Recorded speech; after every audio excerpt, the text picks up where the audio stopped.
We're obviously not going to have enough seats, so just try to find some wall space if some of the groups need to wait in the foyer. We do have 3 presentations tonight that we'll be giving. So youth football, you guys will be the last presentation. So if some of you got to wait out there for a few minutes, you won't miss anything, I promise you. But we are going to reopen our meeting tonight, and this is our presentation period. So we have a closed session, which we already had, and then we have presentations, which we give out to the community, and then we have our regular meetings. So we don't combine them so it's boring or anything anymore. We give you all the presentations, so it's fun. With that said, our first presentation tonight is going to be to ZzeniaMessler. Would you join me up here? Come on up here, Sam, on this side here. Sam has been a volunteer in our community. Him and I met many years ago, and he's helped me on many occasions on different types of programs in our community, but he's really well known for working with DiversityDHS. Did I get it right? DiversityDHS. I always want to go DHS Diversity. DiversityDHS, and I know some of the council is going to join me over here. I think you got to go to this side here. But Sam has worked for many years really promoting the LGBTQ plus community and making sure that diversity is found in our city. He's been the rock for that group for so long, putting on 2 or 3 diversity events. 3. The festivals? 3 in person, 1 online. And those festivals, if you ever had a chance up at the Cabot's Museum here in Desert Hot Springs to see that festival, it was just really well run, and it really brought a lot of knowledge and education and fun to our community for the LGBT plus community. So I really wanted to say thank you to Sam. Sam is resigning as president of the organization. He's going to spend some time at home and hopefully retire this time. I know he's tried to retire multiple times.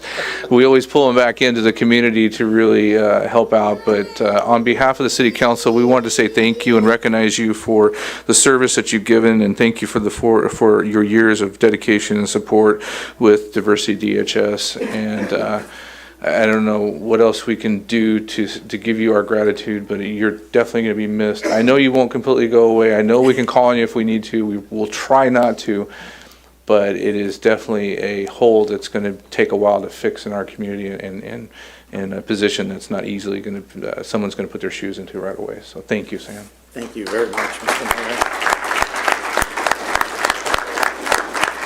Thank you. Appreciate it. Thank you. I appreciate this. I'm so honored by it.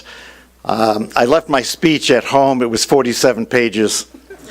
But yes, in 2016, Kent and I felt that there was a gap here in the city to meet the needs of the LGBTQ community, and felt that Pride Festival would be able to fill that need. And we got a whole bunch of people together. It was gay and non-gay. We put on this wonderful, wonderful festival over at Cabot's Pueblo Museum. The people over there opened up their arms. The city has been absolutely tremendous. Year after year after year, we had a tremendous festival that was opened up to the entire community. We are also looking for more volunteers. DiversityDHS.org, if you would like to help out, get more information on it, volunteer. We are always looking for more and more people to help out. This is a team effort. Even though I'm stepping down and I am retiring, but yes, I am in the city, been here 19 and a half years, absolutely love this city. There's so much help and hope for this city. I love the growth and the potential for this city. We welcome everybody. We named this organization Diversity because we love the diversity of this city, and we welcome absolutely everyone. And if you have not come to the Pride Festival, please, it's the Saturday after Palm Springs Pride Festival at Cabot's Pueblo Museum. It's a phenomenal site, so please put that on your calendar, the Saturday after Palm Springs Pride. And please come out, please, DiversityDHS.org, volunteer. We would love to have everybody. Thank you so much.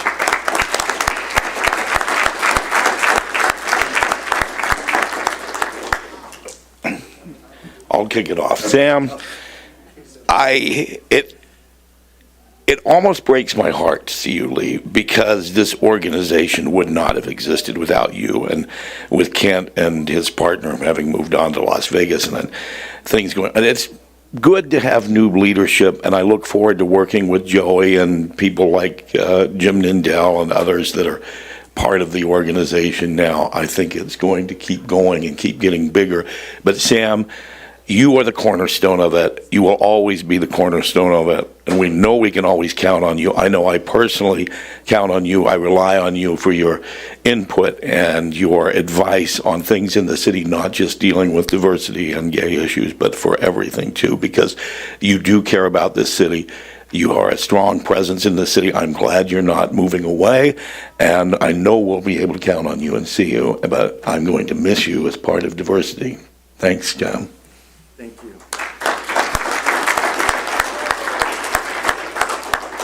One thing that they didn't say is you were the founder, and that's a big deal, and it will continue. And that's all I want to say, is that you are the founder. It will continue. I know you're retiring, but you're not going to bed. It's going to work. Thank you.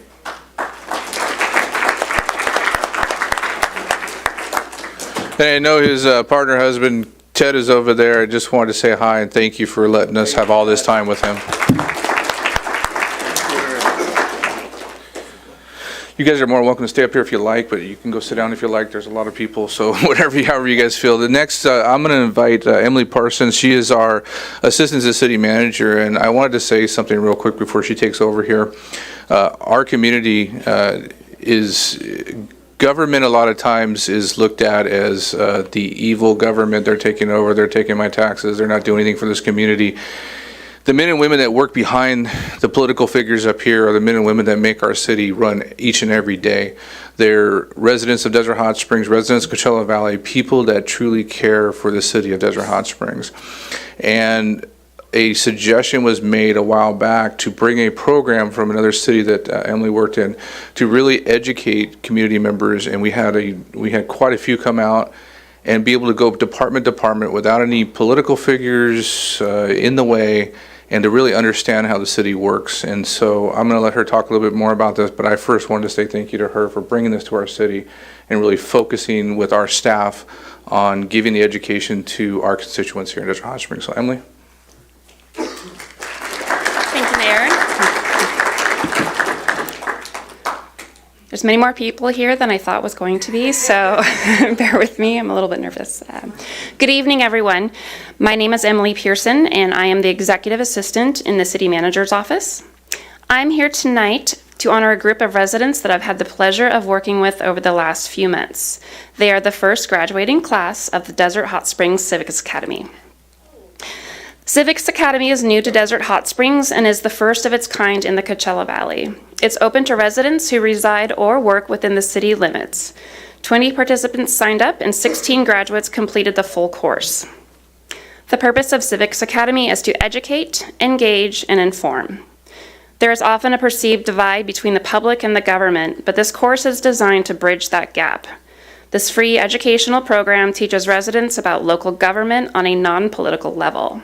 They get the chance to interact with city departments, to learn about programs and projects, to discuss hot topics, and to learn the most effective ways to communicate with city staff. It is also a way to address common myths, misconceptions, and misinformation, because believe it or not, everything that you read on the internet is not true. The goal is to I know, right?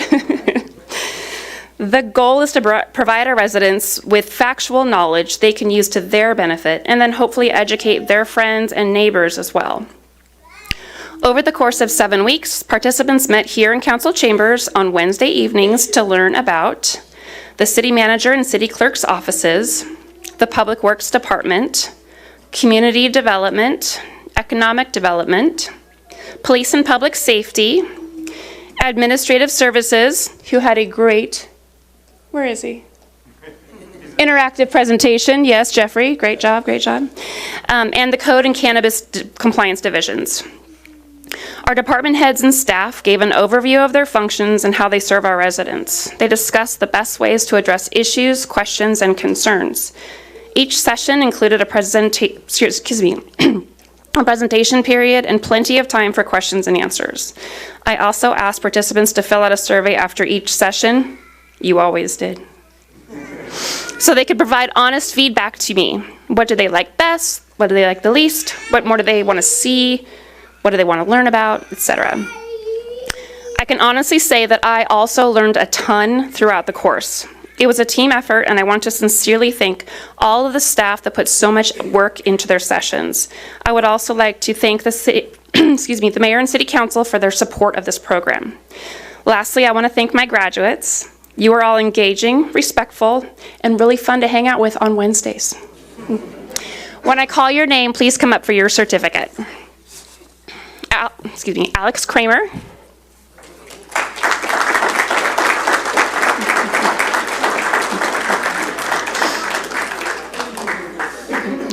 Thank you, Alex.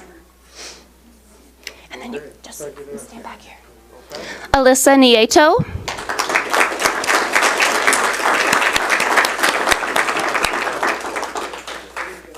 Nick, take a picture with you. Thank you, Alyssa. Frida Herod. Thank you. Miss Frida. Irene Rodriguez.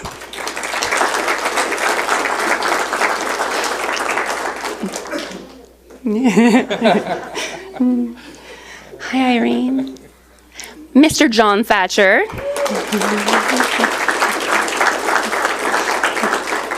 Thank you. Jonelle Burke.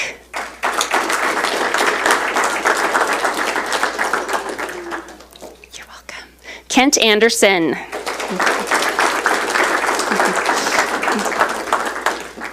Thank you. Kevin Marshall.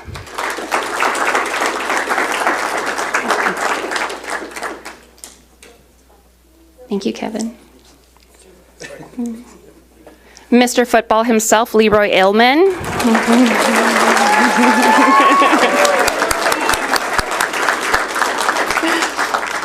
Maritza Valencia. I don't know if Marissa's here. Okay. Patricia Chavaria. There she is. Thank you. Richard Duran.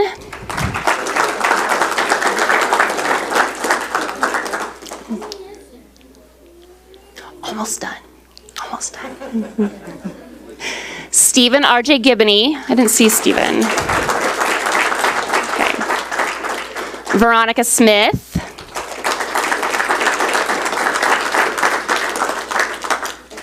Thank you. Victoria Van Horn. I don't think Victoria's here. And last but not least, Walker Beverly.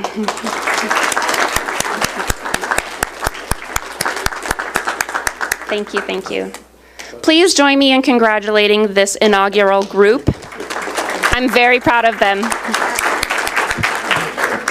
And then I'm going to put this down so you guys get a picture. If any of the families want to get a picture, go right ahead.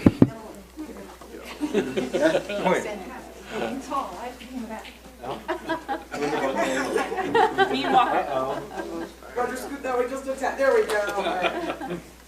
Everybody over here.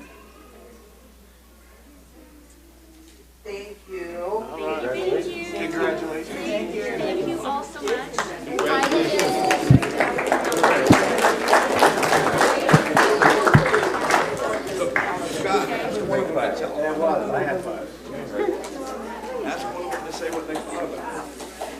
Is there anybody that would like to say how they thought about, Who's in charge of the group besides Emily? Walker? Walker, he never likes to speak. Come on up. Just say a couple words like how you felt about the program. The program wasn't exactly what I expected, to tell you the truth. What it was very informative. Everybody from every department came and showed up and gave a commitment to Emily and what Emily put together. I'm so thankful for being a part of this. I know so much more about the city of Desert Hot Springs than anybody on here. And I just want to once again thank our good city staff and government for letting this happen, and I hope it continues to happen for the rest of more members of our community to attend. Thank you.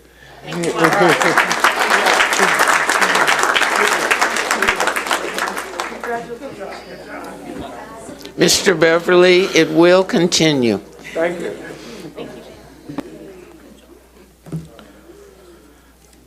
Thank you again to everybody that participated in that, and they'll announce when the next one will go on, hopefully soon. So I think we have another presentation. Is anybody here for it? Oh, here you go. You guys are represented. Mr. Miller, would you join me up here? If you can find your way.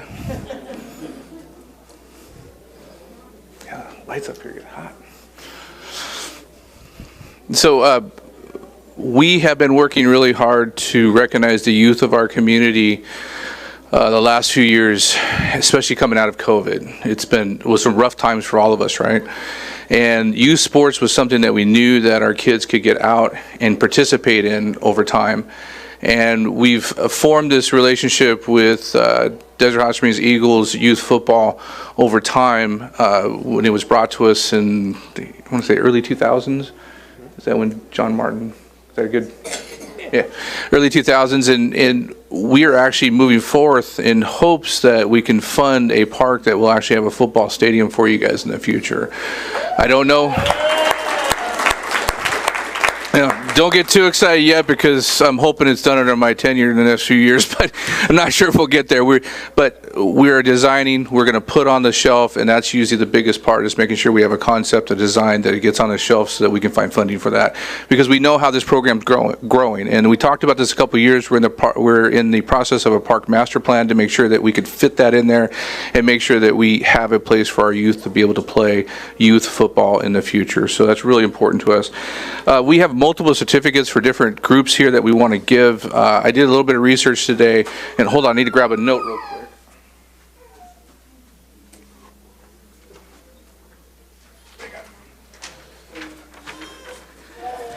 I wanted to talk a little bit about this program, and I've asked Randy Miller to join me up here. He's the president of the youth football program. You are still president, right? They didn't kick you out yet? Not yet. Not yet, okay. Leroy, is it okay? Okay. So having this program in our community, again, as I said, was very important to us. But what's really important to recognize is when you get to those championship games and you win those games, that we can bring those athletes in and really recognize them for that. So we're going to do that today. But I first wanted to say thank you to the board of directors for Desert Hot Springs Eagles Youth Football, and recognize you for your services to our community. So congratulations on another successful season. Thank you. Now, you can help correct me at any point, okay? It wouldn't be the first time. Probably won't be the last time. But I believe you sent 4 teams to the championships? We did. We sent 4 teams to the Super Bowl. So far, I'm good. Now, our Tiny Mites did a really good job. They got there. They played hard, but they didn't win there. So we wanted to say thank you to them. Let's give them a round of applause. I know a lot of them, some of them might be here. And we were this close to having 3 Super Bowl champions, right? This close. The sophomore team lost by 2 points, 26-28. Last 10 seconds. In the last 10 seconds, I'm hearing. So this close to getting another champion here. But again, a lot of people talk about our city in a way that isn't always positive. And when you have these types of sports, and to all you parents and coaches for taking your kids out and being there at night and making sure they had a place to go and a real purpose, is really important to us here in Desert Hot Springs. So that's why we're recognizing them today. But we're going to recognize the freshman team first. If all the freshman team, we're going to have you come stand behind Randy here. Yep.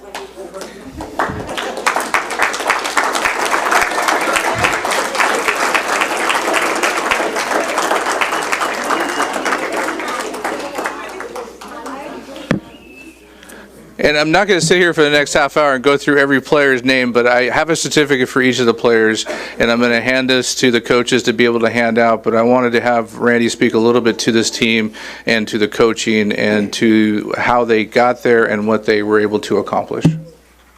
Sorry to put you on the spot there. I know, right? Well, if I'd like to speak to them, I should look at them. But no, we're just, super proud of this team. I mean, a lot of them, this was their first year. For a lot of them, they only started maybe even a year ago. When we started, our youngest is 5 years old, up to 7. This is the next age group up. But I'm telling you, at the beginning of the season, we didn't know how many games we were going to win. And this was probably one of our most productive teams this season. So they should be very proud of that. And when they got to the playoffs, they were able to do what they needed to do. And, they took that win, and they did it convincingly, by the way. They only let up 8 points in that championship game. So that's great.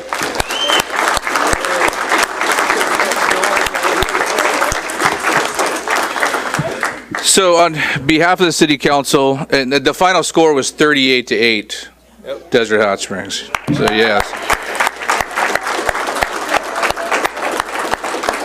So on behalf of the city council, we want to make sure that each of you have a certificate recognizing your achievement today. We wanted to thank you. I know that the coaches handed out rings. Show your rings. Look at those champion rings right there. Continue to do the hard work that you're doing so you can get up through those different grades and get to the high school level so you can do us proud. Thank you guys. Thank everyone. I'm going to take just a quick break because I know some of the parents might want to come up and take pictures with their kids real quick. We're going to take just a couple of minutes for you to do that, and then we'll get into the next class. You guys want to take pictures right here? That's too. That's too. Randy, you should get in here too. Get on one side. We're just trying to scoot in a little bit.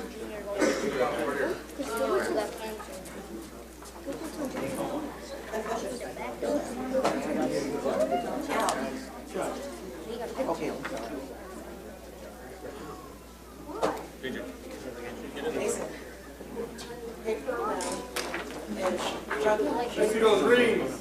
The rings up. Show the rings. One more.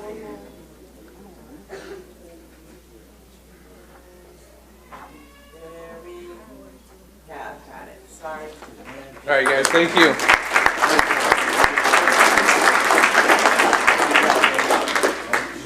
Thank you, guys. Congratulations. Congratulations. Congratulations. Congratulations. Congratulations. Thank you. Congratulations. Congratulations. Congratulations. Whoop, whoop, whoop. Got you both. Thanks. Stay over here. Yep.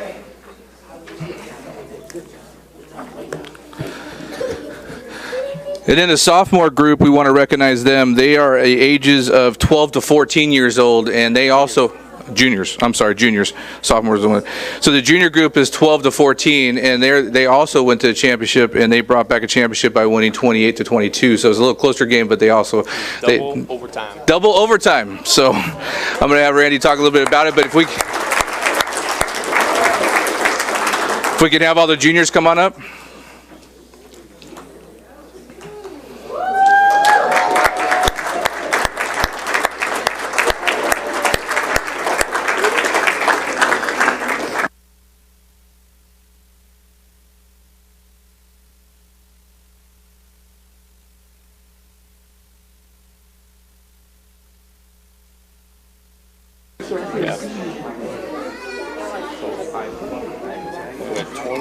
Which coach you wanted that to? Go, Mike. So we got them behind us here. So I was told 27 of them are actually headed to high school next year. So this is going to be a great opportunity for our high school team to have some new players coming in, some new blood coming in that's going to have some championship experience. So we're really thrilled about that, Randy. All right, so a lot of these kids, I've literally seen them since they started at 7 years old. So now, obviously, the 13, 14 years old, moving on to high school. The playoffs, and this was a very unique team. We had to divide it up. So we had two teams, then made it back into one, and it worked out well. You know, we weren't sure how that was going to pan out. but Coach Mike and Manuel were able to make it work where they added players, which was great to see.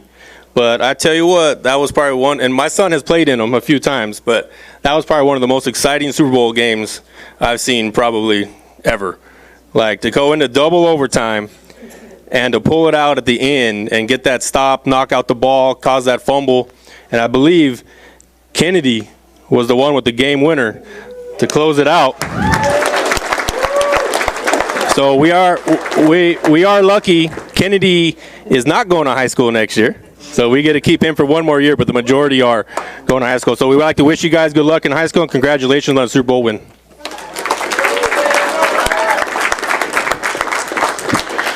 And I'll close it out, and I'll give all the parents a chance to take some pictures. But I wanted to say thank you to the youth football program for bringing me some jerseys this year. I'm going to hang them in my office. You've got this one here with my name on it, and 13. And then the pink one, which is the best one. I love that one for cancer awareness. But thank you guys for those this year. This will go in my office. If you haven't been to my office, please feel free to always stop by. I have a little cabinet in there that with all kinds of stuff from the community, and this will definitely be cherished and put in there. And then maybe I might sneak it out, put it on, try to play some football. No? Thank you. With that said, I really, again, appreciate you parents and the coaches for being there for our kids, keeping them busy, keeping their minds busy, and that's what's really important for our community. And you have all of our support on the City Council and our staff to do everything we can to help provide those spaces for you as much as we can, and we'll do it as fast as we can. So thank you.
All right, we'll be in recess till 6 o'clock. All right, sir. Appreciate it. Thanks for coming up. Sorry, there.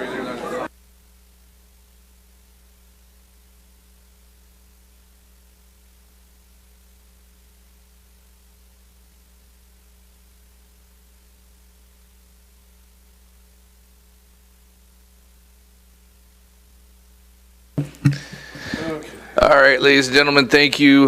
We're running a little behind. We had like 9,000 kids in here to celebrate the Junior All-American Super Bowl championship teams not Junior All-American, Junior All-Americans, now Desert Hot Springs Eagles Youth Football.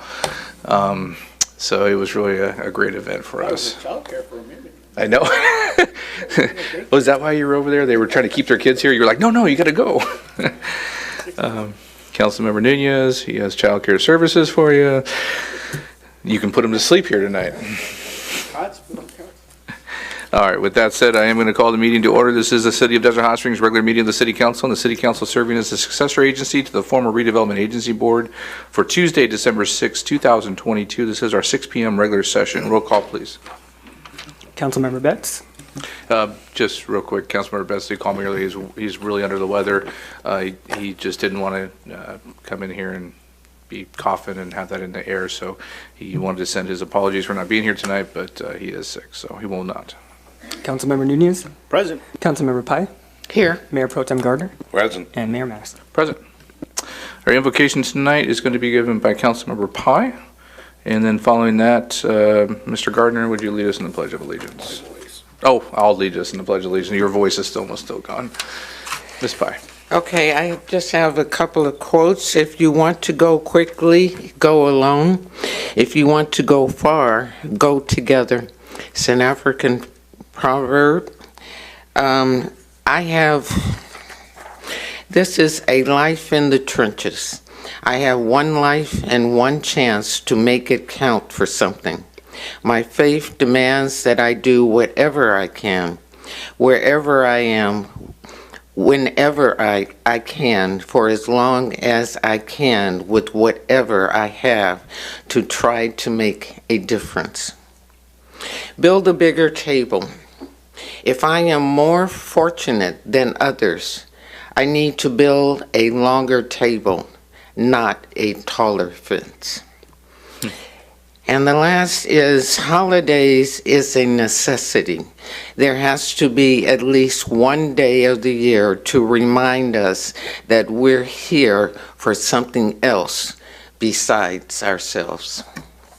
Awesome. Thank you so much. I'd like to ask everyone to stand now and face the flag. And join me in pledging to our nation's flag. Ready, begin. I pledge allegiance to the flag of the United States of America and to the republic for which it stands, one nation, under God, indivisible, with liberty and justice for all. Thank you, everybody. We're now going to move to the City Attorney's report on closed session. Thank you, Mr. Mayor. Members of council, we have no reportable action. Thank you very much. At this time, we will approve the agenda and also the consent calendar. Is there anybody in our audience that would like to speak on any item on our consent calendar?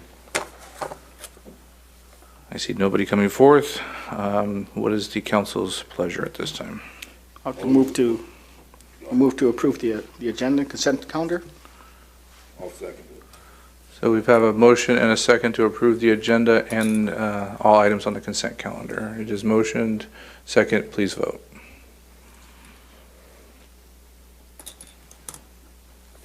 Motion passes unanimously. Thank you very much. We're going to move to public comments. At this time, pursuant to the Brown Act, any person may comment on matters of general interest within the subject matter jurisdiction of the City Council not listed on the agenda.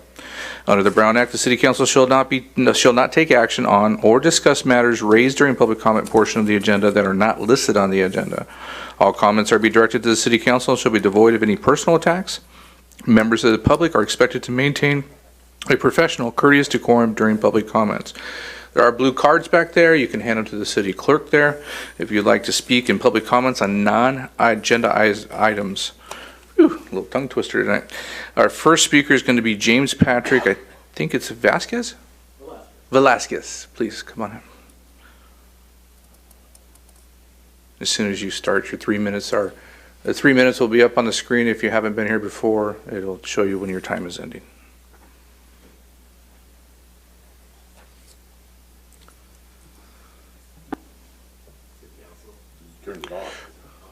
Now it's on? Yes. All right, there we go. Hey, City Council. Hi, James Velasquez. Nice to see you guys again. I'm so happy to be in front of you guys. Happy to be visiting. I come to you guys from Redlands, where I'm currently at. Since the last time you guys saw me, I've moved out of Desert Hot Springs and I've done some pretty cool things. I currently work for Tesla now, and I am so blessed. I just want to let you guys know I will be coming back to the city to hopefully join Rotary once more and bring some good things. I do want to talk about future-proof designs that I will be bringing to certain projects that hopefully will be funded through multiple government agencies. I recently got my certificate for grant writing through the California Indian Nations College, and now I'm able to, sequester funds for the projects that I want to bring to the city. As always, I'm always so thankful for you guys for having an open mind. I remember being a young grower and you guys being one of the few cities to actually welcome us with open arms. So thank you guys so much. I really appreciate you guys, always. With that, when I remember clearly going into your office, Mayor, with my green jacket and saying, hey, the future is coming. And now I want to do this in public and say, the future is still coming. Many good things coming from not just Tesla, but from these designs that we've been working on. And hopefully, God willing, when we do present these to you guys would have an open mind and see that we are trying to build for the future. Other than that, the doors that you guys opened through cannabis and marijuana, not just for California, but for the rest of the state, have opened even more doors. And those are the doors that I want to explore. Mycology being one of the next forefronts. As a city, you guys have always been open to the medicines that are coming, and mycology is probably going to be the next one. If you've seen Oakland and the other cities that have already passed it, I can only hope that we head in that direction. That's where I'm headed, and hopefully by end of Q2, I will be calling Desert Hot Springs home eventually. Other than that, thank you guys so much for your time. Thank you for your service, and I really appreciate you guys. Oh yeah, that fence on the corner of Palm and 8th. I tried to go get water, but I've been getting water from Desert Hot Springs since I was a kid. And hopefully in the future, I know that you guys have a park design coming. Maybe we can implement that again, because I would love to have kids and say, hey, I used to come here with my dad to get water, because, hey, you guys, we have the cleanest water, right? Thanks, Thank James. you. Good to see you. Our next speaker tonight is going to be Tamron Holscher.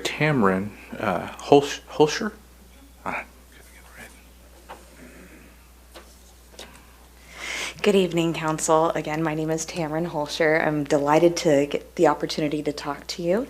I don't know if Mr. McVie has had the opportunity to share the statement that I prepared ahead of time. It was 3 pages, and there was no way that I was going to cover it all in 3 minutes. Although I was taught in the military that we can process 150 words in a minute, I just can't speed read that quickly. But just to kind of reintroduce myself, put a face to the name, I did want to share with you that my husband and I have been here in the Desert Hot Springs area for almost a decade now, and I wanted to thank you for creating and executing this wonderful North Palm Drive improvements project, because it's really awoken a civic spirit in both my husband and I that was really laying dormant. I know that many of us as Americans have been facing many hardships recently, and in getting back to the workforce myself, I've become a director over young moldable minds, trying to motivate them and bring them up to a level of proficiency. So this report was very difficult for me to put together because I was coming from a space of it was how it was affecting me.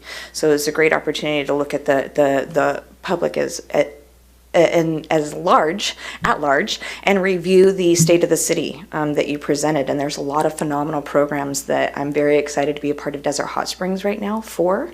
That being said, I wanted the opportunity this evening to talk about the dark skies policy. We don't really have a policy at this point, but a dark sky community does not come into being on its own. Those communities who have managed to forbear the test of time, calls of commerce, and promises of progress to become dark city communities have won national and even international acclaim. Those of us who buy homes on North DHS, that is north of Pearson, do so because it is on the foothills of the Little San Bernardino Mountains, backdoor to Joshua Tree National Monument.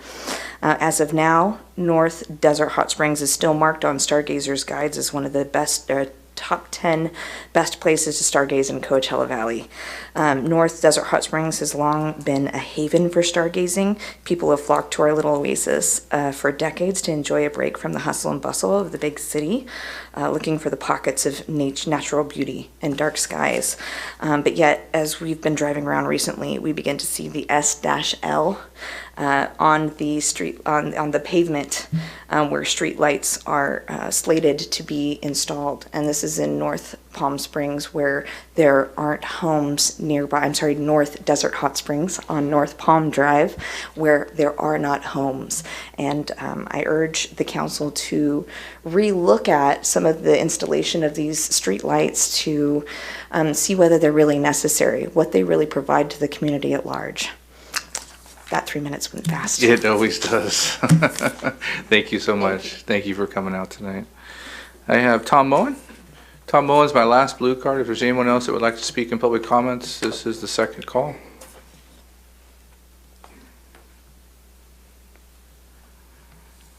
Thank you for the opportunity to address our city council and city officials. I'm a 43-year resident of Desert Hot Springs, and this is the official hometown of both of my sons. What I'd like to talk about tonight is we've heard a lot about the future, but I'd like to talk just a moment about the past. I think everyone here knows who Cabot Yerxa is. But I'd like to speak something about him. He built quite an eclectic house.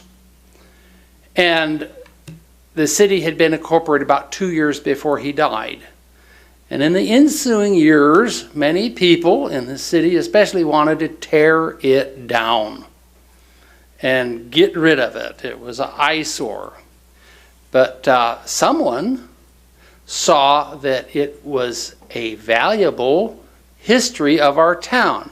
And he used to sit on the council. His name was Cole Erod. He bought Cabot Yerxa's and he operated it as a museum like Cabot did. Just because something is old doesn't mean it needs to be torn down. I think that our historical society and other groups that we have are fully right in preserving the heritage. No one else has a history like Desert Hot Springs does. Cabot Yerxa discovered hot water and cold water. And what would our city be worth if it didn't have any water? That is the fundamental development of our city. Let's remember the hot water. I remember a few years ago, before any of you were on the council, maybe before you moved to town, Coffey's Spa. He was the man who named us Desert Hot Springs. And he had built a spa that was historic and was here. I have pictures of it. And there was a big debate on whether to keep it or whether to tear it down. And many citizens were active in trying to preserve that spa, do something with it. But before they could do anything, it got torn down practically in the middle of the night. And I don't want to see things like that happen in our town. I think if we're going to improve things, if we're going to do things, it needs to be in the public eye. And as a 43-year resident, I've been here most of the time the city has been. And I just want to remind everyone, let's make Desert Hot Springs a great place to live. Thank you. Thank you, Tom. I have no other speaker cards. Would anybody like to speak to the council on items not on the agenda? See nobody coming forth. We'll close public comments at this time. We're going to go to the city manager's report. Good evening, Mayor and City Council. I have reports from 4 departments tonight. We'll start with our Administrative Services Director. Thank you and good evening. So our December 6, 2022 financial highlights for the general fund and public safety funds. As of December 5th, 22-23 revenues are over $6.3 million, which is 20% of our amended budget. Last year at this time, the revenues were $7.7 million, which was 25% of the budget. That also includes a $1.7 million transfer from the ARPA funds. So without that, the revenue would have been at $5.9 million. And 2 years ago, the revenues were at $5.6 million, which is 22% of the budget. For expenditures this year, we're at $11.2 million, which is 34% of the budget. Last year at time, the expenditures were $9.8 million, which is 30% of the budget.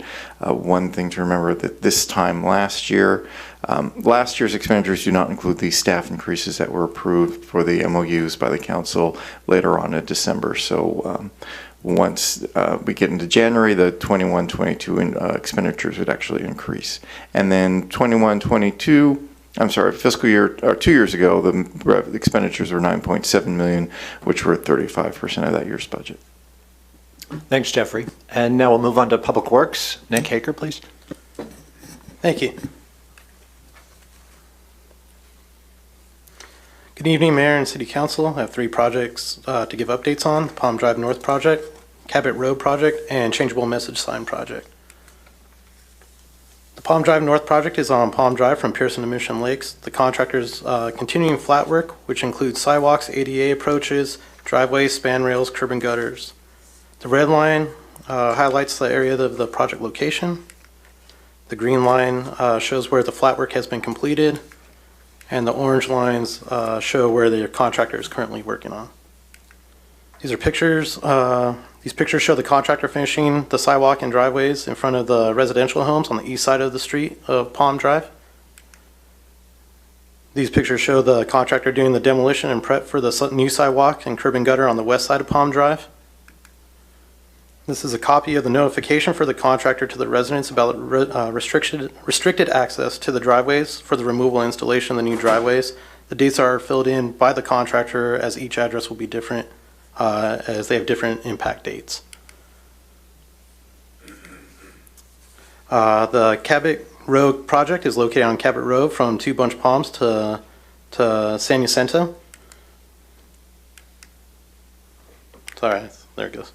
The picture on the left shows the new curb and gutter on 2 Bunch Palms facing eastbound. The picture on the right shows the construction or the continuation of the new curb and gutter on the east side of Cabot Road. The picture also shows the contractor preparing for asphalt street work. The changeable message sign project has 2 locations, one on Palm Drive north of Varner and the other on North Indian Canyon Drive between 18th and 19th Avenue. The picture on the left is Palm Drive north of Dillon, headed southbound. The picture shows the contractor pulling underground power from the Dillon intersection on the east side of the street, then going under Palm Drive and coming back on the west side of Palm Drive, where the changeable message sign will be located. The picture on the right shows the location of the changeable message sign on Indian Canyon north of 19th Avenue facing southbound. This is identified by the cones on the shoulder of Indian Canyon. The conduit is installed and the power will be pulled once the contractor has completed pulling power on Palm Drive. Thank you. Thanks, Nick. And now I'd like to have an update from our Economic Development Department. Sean Smith.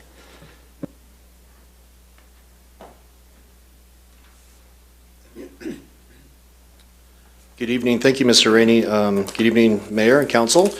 Great to see you. So last week, Visit Greater Palm Springs held their inaugural Champions of Hospitality Awards Gala. The gala was an opportunity to celebrate the people in our own destination that work in the hospitality industry that make it such a special place for visitors. Tourism is the #1 industry in our valley, and it's also quite an important industry for us as a city. So city representatives were in attendance there to support the effort, but to also honor 2 Desert Hot Springs individuals who were award winners. These 2 award winners were presented by our very own champion of hospitality, Mayor Pro Tem Gardner, wearing his other hat as Vice Chair of the Visit Greater Palm Springs JPA Executive Committee. That was a mouthful, sorry. The first recipient was Brian Edson, owner of the Good House, winning the Oasis Award for Sustainability. Oh, I passed it. I'm so sorry. let's try that again. The first recipient was Brian Edson, owner of the Good House, winning the 2022 Oasis Award for Sustainability. The second recipient was Maria Lease, owner of Azure Palm Resort, winning the Palm Award for Visitor Experience in the category of Health and Wellness. So we just wanted to take a moment to publicly acknowledge the achievements by Brian and Maria, and also reiterate how proud we are that they're members of our community. So thank you very much. Thanks, Sean. And finally, an update from our Executive Program Director. Good evening, Mayor and City Council. I just have a few quick announcements. The Desert Hot Springs Recreation Center is hosting the Elks Hoop Shoot this Friday from 4 to 6 p.m. This is a free throw contest for children ages 8 to 13, and to sign up, you can call the Rec Center directly at 760-329-6510. And this is open to all children. You do not have to be a member of the Rec Center to participate.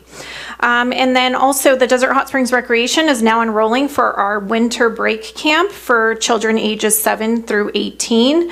We have some great activities planned, including a hiking trip to Joshua Tree National Park. And the session is $50, and we are open Monday through Friday from 8 to 5. And you can either register online or in person. And finally, our annual Parade of Lights and Holidays Festival is this Saturday. Yes, this Saturday. That snuck up on me. The parade starts at 5:45, and it starts at Mission Lakes and Palm, and it ends at 2nd Street. And then immediately following our parade, we will have our holiday festival. We will have carnival rides and games, live music, free cotton candy, free face painting, free pictures with Santa, and food vendors. So it will be a great evening filled with family fun that will get us all in the holiday spirit. Thank you. That concludes my report. And just part of that PSA is we know there's a lot of construction in the north end of the city, so please get there early. Be safe when you're putting your chairs out, and watch for the cones. All right, we'll go to council member comments. I'll start with Mr. Gardner. All right. Well, excuse the voice. I have been suffering from bronchitis and coughed my voice away, and so I'll struggle through a very short little update here. Just wanted to, again, say happy holidays. Looking forward to that parade and tree lighting this coming Saturday. And Roberta, did you get enough entries for the Name Our Lizard contest for the app? I have one. But the kids at the rec center are also going to be submitting some names. So I do urge the community to help us name our lizard. And if you haven't downloaded that app yet, it really is kind of cool. It's a lot of fun. Just a couple of other things to note. As Mr. Smith noted, I was at the Visit GPS awards dinner. Congratulations again to Maria Lease and her team at Azure Palms, and Brian Edson at the Good House. It was a fantastic opportunity for us to show off that our boutique spas and unique offerings here in DHS can compete with the major mega five-star resorts in La Quinta and Indian Wells and elsewhere. And I see our spas starting to rebound. I expect that we'll be seeing a lot more award winners in the future. Attended the Police Officer and Public Safety Awards lunch. Excuse me. And congratulations to our Detective Division and our Officers of the Year. You guys really are the best. Thanks as well to the DHS Women's Club for a great black and white ball this past weekend. And lastly, the Desert Hot Springs Historical Society's annual meeting will be at the DHS Library this Thursday, December 8th at 12:30 p.m. I'm going to do my best to get there, but that morning I'll be joining the executive director of the Coachella Valley Mountains Conservancy, and we'll be looking at Big Morongo Canyon Trail and doing some preliminary work to see if the Conservancy, BLM, and Big Morongo Canyon Preserve can jointly find a way to make some significant improvements to that trail and the parking lots and the trailhead there, so stay tuned for that. That's all I've got. Thank you. Mr. Nunez. I have none, Mr. Mayor. Ms. Pye.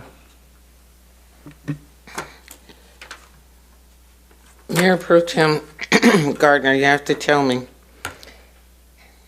Greater Palm Springs Visit Greater Palm Springs. I said you have to tell me.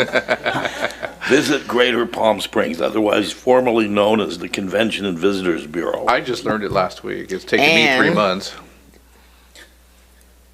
He's now, or soon to be chair. Absolutely. And no one has been chair of Desert Hot Springs before. So congratulations. Now, Ophelia Project, I mentioned this at our last meeting, and we do have mentor candidates. And they are Candace Tarrant, Roberta Signet, and Pastor Randy Ray, and myself. And we will be mentors of the Desert Hot Springs High School. And I must mention our counselor is Sam, and I just call him Sam, but he's great, and he's wonderful. So we do have mentors this year. The MSWD, their new building will be in summer of 2024, and the Palm Springs Pet Cemetery District is still doing its thing. They came back after COVID, and we're still building it. And that concludes my comments. Thank you very much, and I again want to congratulate our Mayor Pro Tem. He will be the chair for the next 2 years of Visit Greater Palm Springs, and it is the first Desert Hot Springs representative to do that for us. A lot of us spent a lot of times on other committees throughout the region and the Coachella Valley, and they're honored. It's a big honor to be able to sit there, especially when that chair seat was taken up by another person for a very long time, and we had to pry it out of her hand. No, I'm joking. She was a great chair, and over time, they've decided to start rotating that again, so congratulations on that. If you haven't had a chance, as mentioned earlier, the State of the City is up on YouTube, the City of Desert Hot Springs website. It gives you an opportunity to see that the great things that are going on in Desert Hot Springs and looking from the past year to the future. And so if you have a chance to do that, I would not to listen to me speak, but hear what this council and what these staff members are really doing for our community each and every day. I do sit on the Riverside County Transportation Commission, and there was a meeting that didn't pertain directly to Desert Hot Springs. It was the Budget and Implementation Committee that I sit on. But there will be a meeting next week, which is Wednesday the 14th, I believe. And that meeting is actually pretty exciting. The City of Desert Hot Springs has been in the forefront for the last 6 or 7 years on making sure that we plan well for future projects. And when we do that, what we do is we put projects together, put them on what they call the shelf, and then hope they were able to make some funding. It's not very often that you see a project get a large amount of funding, but over the last few years, we've been very fortunate to see Palm Drive, a lot of these sections of Palm Drive that we've redone or receive active transportation grants, state transportation grants, and some federal money. This round, there's an active transportation funding mechanism through the state. We didn't meet the qualifications or the scoring high enough to get into that first round, but then there's a second round that's actually shifted, and they call that the set aside to the local agencies. And Riverside County Transportation then does a scoring mechanism, and it's all kinds of formulas that I can never figure out, but our wonderful staff can. And I wanted to say thank you to all of you. We have been recommended to receive, which I announced in the State of the City, the top number one project, which will be just over $8 million in funding for the Hacienda extension, which is, as a lot of you know, we will be doing the Hacienda project from west to Foxdale. And was that, when am I close? And then Foxdale all the way up to Long Canyon was another project that our hoteliers pushed a couple of years ago, and we thought was really important. So our staff put together that concept and that plan really quickly, and it's been awarded the number one project for the set aside. But not only that, out of the 7 projects that were awarded in all of Riverside County, Desert Hot Springs ranked number 6 also, which will also be funded for another $8.4 million, I believe, and that's for the Palm Drive South. So everything from I-10 to Dillon Road, I believe, or no, to Camino Aventura. So that'll be another safe area that we have to really enhance. As I know most of us that travel that south corridor see traffic, doing well over the speed limit, and it's not safe. So this will hopefully focus on that. We're excited about it. In government time, 3 years is not long. It seems like a long time for us, but that's about the cycle. I don't see it. I believe it's been forwarded through the TAC all the way up, so it should be a no problem, no brainer at the meeting on next Wednesday to see it pass through. So really excited about that, and I wanted to make sure that was clear and thank the staff for all the work you did on that. I also have been appointed to the Palm Springs Development Project Phase 1. I've talked about this before. This is the College of the Desert planning the next campus in the city of Palm Springs. There's a large parcel which used to be the Palm Springs Mall, as most of you know. If you travel in Palm Springs, you see it's cleared out except for the Camelot Theater. They are planning right now the first phase, which will be focused on hospitality and culinary. Thank you very much. You do listen to me. Hospitality and culinary arts, and they are planning the first phase of that, which will be about half that property. And unfortunately, I'm the only resident of Desert Hot Springs allowed into the planning. I do think they need to get a lot more input from our city, and we'll keep pushing for that in hopes that after the concept's done, that they'll actually come out to the community and do some outreach. I know our trustee, B. Gonzalez, has said that she will come to the community, and we're going to arrange that in January to come talk with the community about that project and others that COD will hopefully do in our community in the future. I attended the ranch recovery. A lot of people know Lost Heads Canyon, but there's a rehabilitation center up there for alcohol and drug rehabilitation. It's been there since the 70s. It's one of the more famous ones in Southern California. It has had a long time director, Rick. He's been there, since almost conception of it. Betty Ford was a big supporter of it. She actually came. They showed a video during this luncheon I went to of how she supported it and helped build that center. They actually own 4 locations now, 3 in Desert Hot Springs, I believe. And they had their 50th anniversary. So I was able to go to luncheon and present them with a certificate. It was a really nice event. A lot of real support in the Coachella Valley for that facility, which is inside our city for the most part.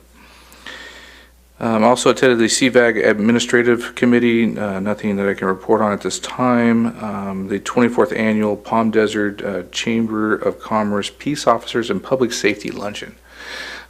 To our police and fire, you guys always do a wonderful job, and it's great to see the recognition that the whole valley gets through the Palm Desert Chamber of Commerce. And we had one of our fire captains,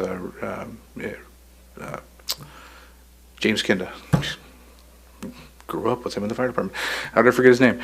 James Kinda, he's a captain out of Station 56, and he was recognized for his service to the community.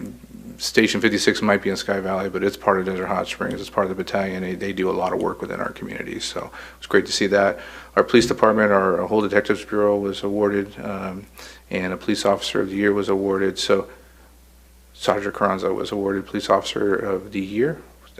And then our Detective Bureau was awarded, I forget the exact title of the award that they received, but it was great to see them all there and be recognized for their services. So congratulations to our public safety officials for everything you did for our community and being recognized in the Coachella Valley.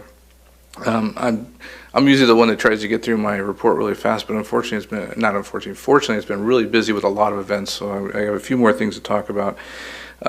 Keehan Mixed Martial Arts Studios, a lot of you know we've brought the young adults and our youth up from those events that they've participated in around the world.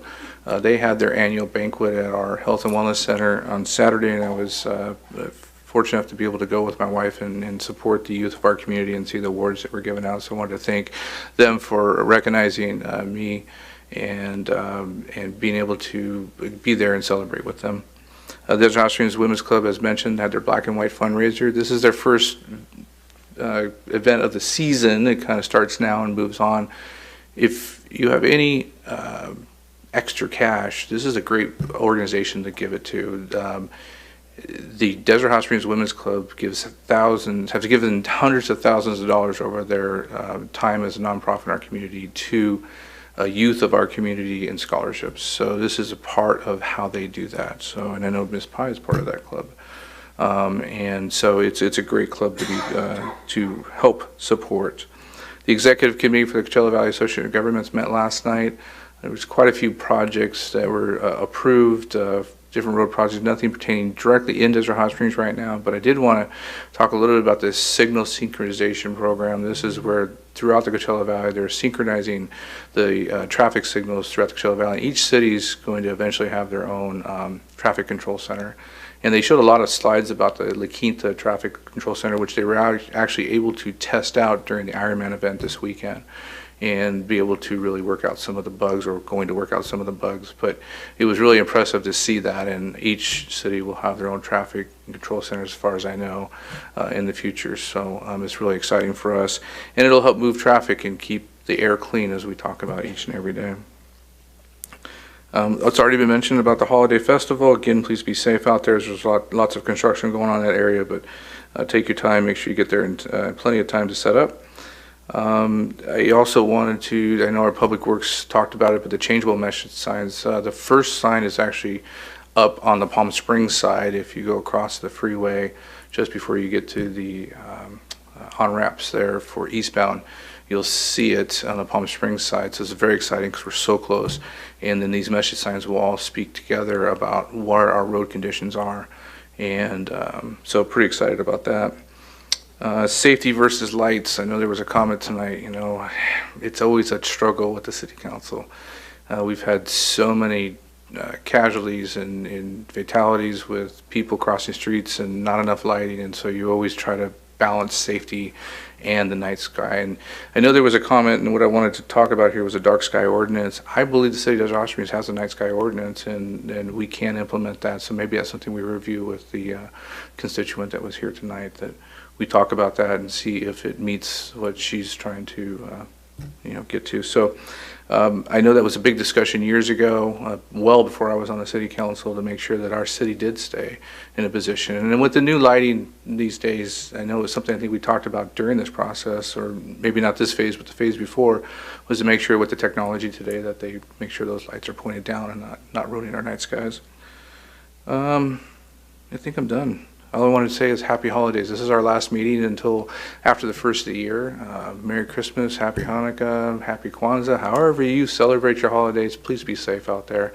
It's a good time of the year for us to take a break after this meeting and have our staff be able to catch up a little bit, take some time off during the holidays to be with your family, and celebrate the new year. So with that, I'm going to actually move into the agenda, which most of you are here for, not to listen to us.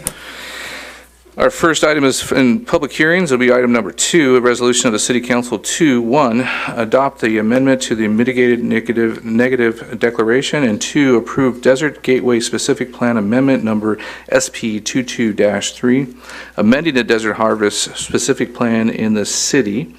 Number 3, approve design review number 22-1.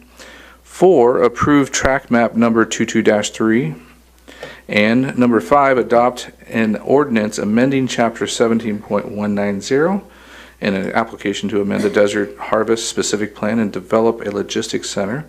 And this is developer IRI, DHS Land, LOC, and it's going to be Patricia, not Eric. No, it's me. Thank you and good evening.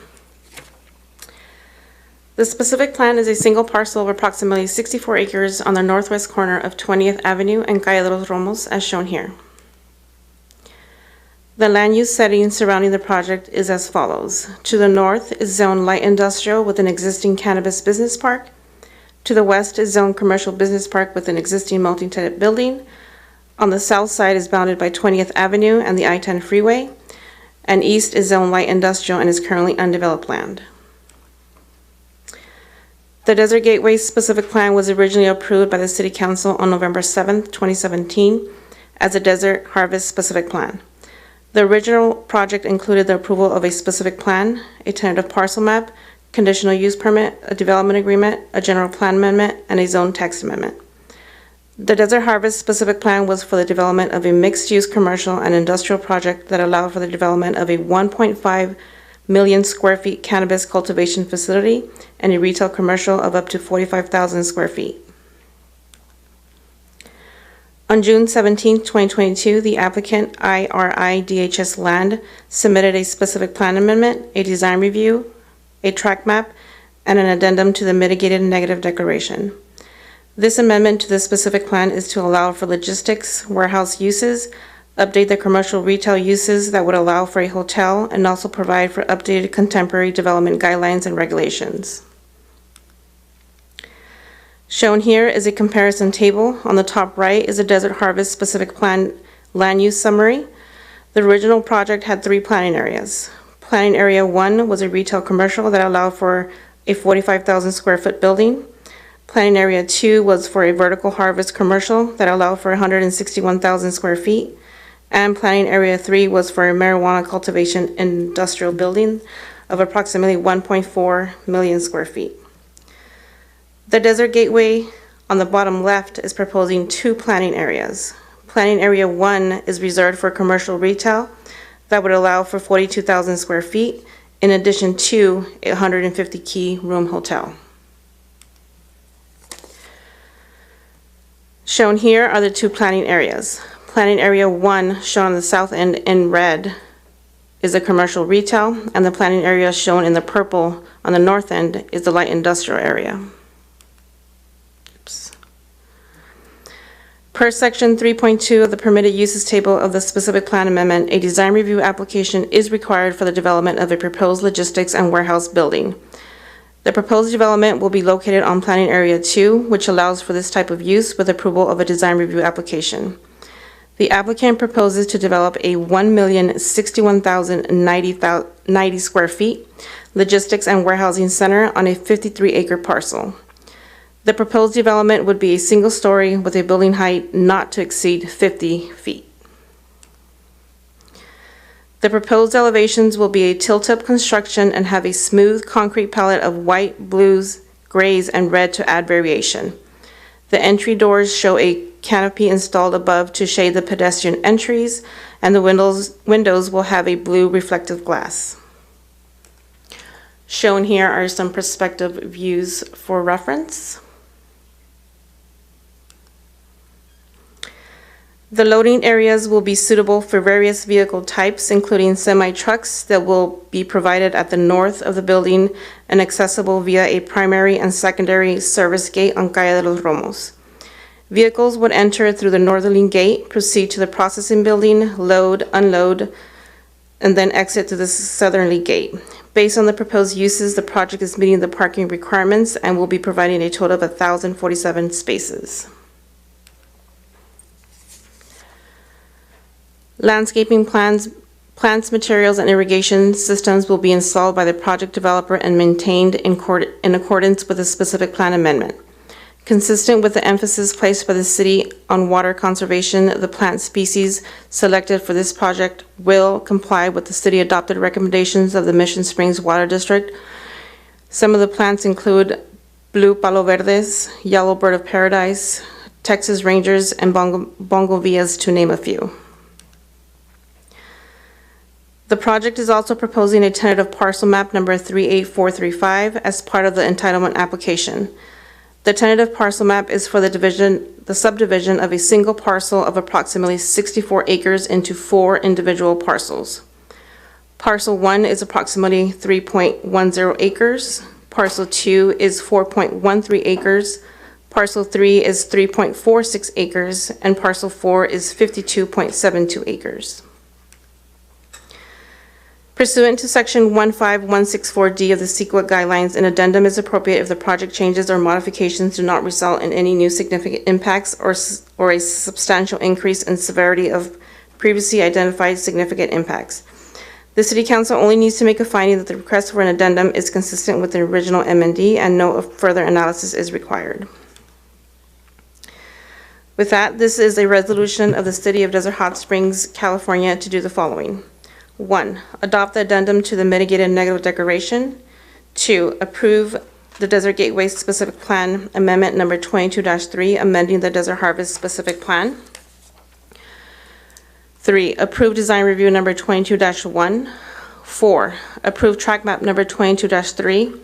And 5, approve an ordinance amending chapter 17.190, an application to amend the Desert Harvest Specific Plan and development of a logistics/warehouse center for APN 666-370-019, subject to the conditions of approval and findings. And staff would like to note that since the posting of the agenda, we have received 3 comment letters, which have been distributed, and we have copies in the back for the public. That concludes my report. Thank you. Thank you. We're going to move on to item number 2, which is entertain questions of staff from the City Council. I have 2 questions, then I'm going to give it to Mr. Gardner, and I'll move back this way. One, what was the vote from the Planning Commission? It was for... Yeah, it was unanimous. I'm sorry. Yeah, that's what I was trying to get at. Unanimous, was there any extra conditions put on the project by the Planning Commission? No, there was not extra conditions, but there was some conditions that were modified. Thank you. Mr. Gardner? Thank you. Hi, Patricia. Excuse me. Try to muddle through this so you can hear me. In my review of this, I'm seeing the original plan versus the approved, or the Planning Commission approved proposed changes. We are using, or the builder is proposing much less square footage than the previous cannabis buildings in total, correct? Isn't it, if I remember from your table there, it goes down in the number of square footage used, correct? For cannabis? For anything, for the total build out. So for the cannabis, so the cannabis was, for the original, was 1.4 million square feet. And the light industrial, which is now being proposed for logistics, is 1,060,000 square So feet. slightly bigger than, but we're building fewer buildings, I guess is where I'm getting at Yes, there. it is one So there's building. fewer buildings and fewer workers, I would imagine, reading your table on there. So for the logistic, they're proposing approximately 450 employees Yeah. anticipated. And all of that added together means they're using less power, correct? Because Correct. cannabis is a very power-intensive Yes, industry. the cultivation, yes. So, and I know that the comment letters we've got are saying that we need to do an entirely new EIR on that. But as I read it, and I'm thinking you read it the same, is that the changes are not substantial enough to warrant a completely new ERA, throwing the baby out with the bathwater and starting from scratch, because the number of buildings is fewer, the number of workers is fewer, the number of power being used is fewer, the amount of water being used is less.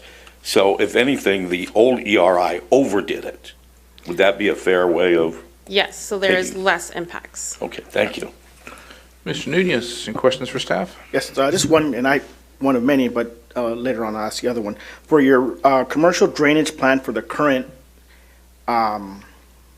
specific plan, the drainage on the northwest corner, is that going to be significant to carry for this project? Because I know it changed it from, the original one was going to be on the east side, or west side. And then now we changed it to the east side here on the north corner. Okay, so I'm going to defer that question to the city engineer, or if I can have the applicant answer that question? Absolutely. Right. The applicant, we'll open it up to the applicant that's here in fine. just a minute, Okay. so if we want to save it for the applicant, that'll be the first question he can answer. Ms. Pai, anything? Okay, so we'll open the public hearing at this time, and then we'll take testimony from the applicant. Would the applicant like to come forth and answer some questions with the city council? You have one so far. Can you state your name? Sure. Good evening, Mayor Mattis. Chris Urbisola here with MSA Consulting. And I just want to say thanks for having us here tonight. I want to say thanks to staff for putting the staff report together and the presentation and helping us get to here. We do have our team here today, our technical experts, as well, everything from environmental, traffic, architecture, engineering, to be able to answer any technical questions that the council may have. I did want to clarify with Mr. Gardner that the building is smaller. The proposed building is smaller than what was proposed originally on here. The original building, the original plan showed up to 1.5 million or 1.5 million square feet of buildable space, and right now we're only proposing a little bit over 1 million. So it's actually, significantly less building space being built for that logistics planning area. Regarding the drainage, So since it's one building, we did have to take a look at drainage again and see how that worked out. And that's just the way that our design came out to optimally capture the stormwater that for that particular site plan layout. So that's why we see it shifted like that. And then when the commercial does come in the future, that will come in as a design review, which would be reviewed by staff at that time and then be presented again in front of Planning Commission or City Council if applicable, again through being vetted through the city engineer to make sure that drainage works out for the project as a whole. But yeah, that's why it shifted. It was we had another shot at taking at it with the context of it being one big building rather than a bunch of smaller buildings. Yeah, that was my question, because the northeast corner is very smaller than the other retentions on the south. So that was my only concern. My other question, I'm not sure if we're able to pop image up, but I just wanted to talk about the flow of how things are going to be going in and out of this project. Sure. Yeah, we can touch on that. If we can pull up a site plan, we can. Yeah.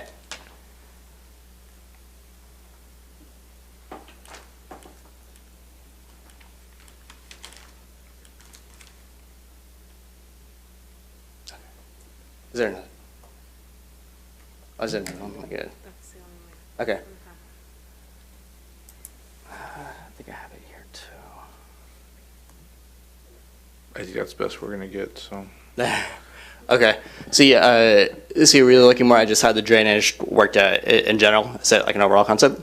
Okay. So we do have Brad Eichenauer here, who's our lead engineer on this project. Would probably elaborate on that a bit more. So yeah, go ahead and have him come up here.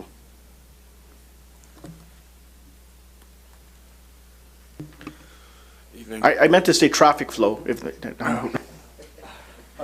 Right? Perfect. Well, we got that expert too, so. Thank you. I apologize. So we have Marley Whitman, who's with Urban Crossroads, who prepared the traffic analysis for this. So yeah, she'll be able to elaborate a bit on that and walk us through on that. Thank you. Is it Marley? Marley? Marley? Marley. Did you have to sit on this side because you're part of the traffic control team? No, I was just a little early and got separated. Excuse me, I'm pulling up my own map. So is your specific question, Mr. Nunez, on how the traffic's going to move in and out of the project? Yes and no. So I'm looking not only for now, but also for the future with, other potential projects coming into the city that might be a logistics style, what the traffic flow is going to look like for them coming in and out of your project and future projects surrounding area. Certainly.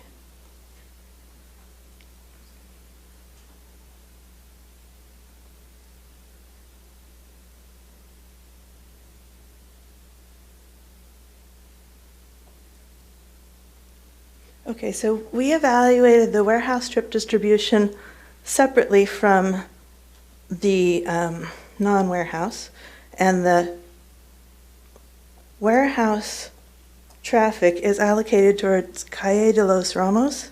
There are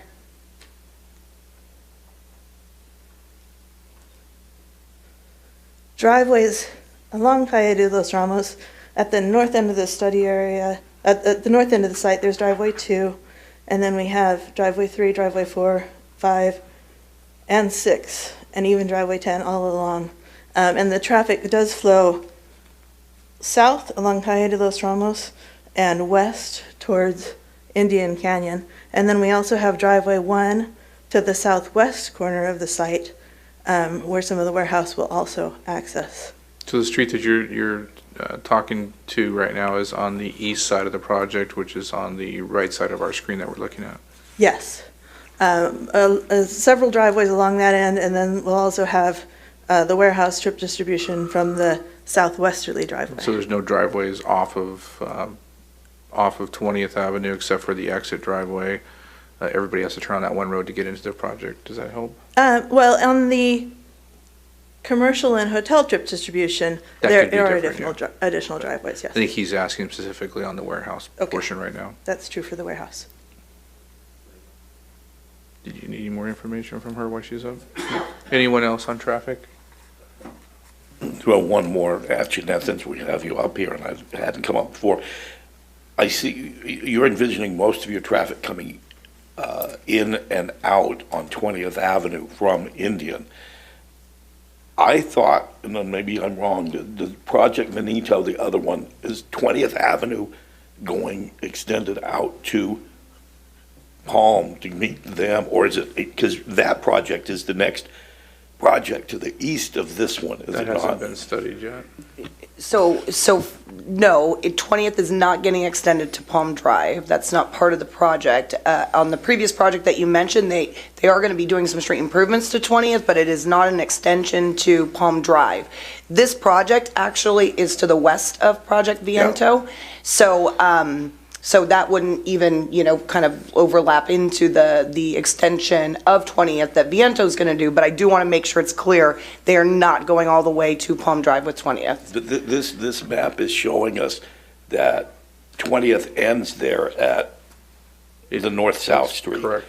But the other project is taking 20th from there to their project. So this map is just showing, it looks like what's within this project limit. And so what you don't see on this map is the Viento site That's to what I the was getting at, east. is that's to the east. It of is to the this, east. And this show, and at that point, that 20th Avenue will not end there at that corner.